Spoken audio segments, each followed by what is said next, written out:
Alfonso Aguilar is the former chief of the U.S. Office of Citizenship. Christopher Olivares, staff lieutenant for the Texas Highway Patrol. Gentlemen, welcome. Alfonso, just your thoughts on what we heard from Todd Bensman in his testimony, the record-setting number of Chinese migrants coming through the southern border. How concerning is this?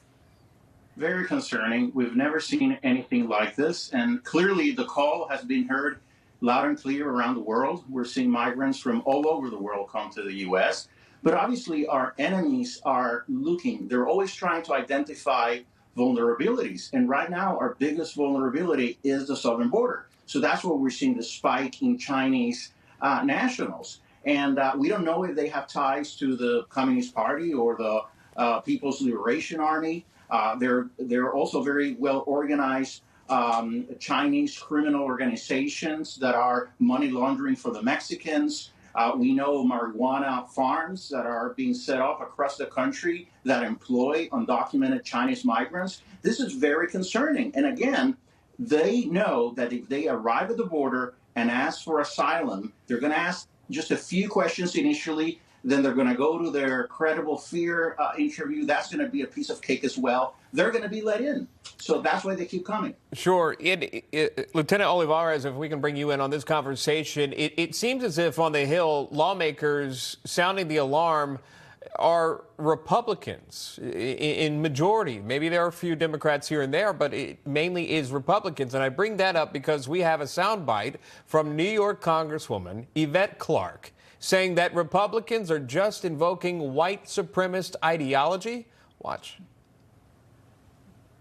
We're here today because Republicans are demagoguing and exploiting the xenophobic and white supremacist ideologies that are fueling the immigration debate in this nation.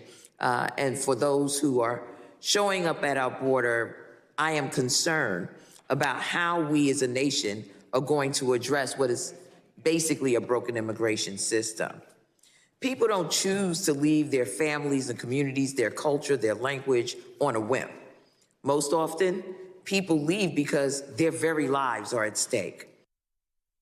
White supremacists, racism, xenophobia, seemingly all brought up here in regards to national security. Lieutenant Olivares, your thoughts on the Congresswoman?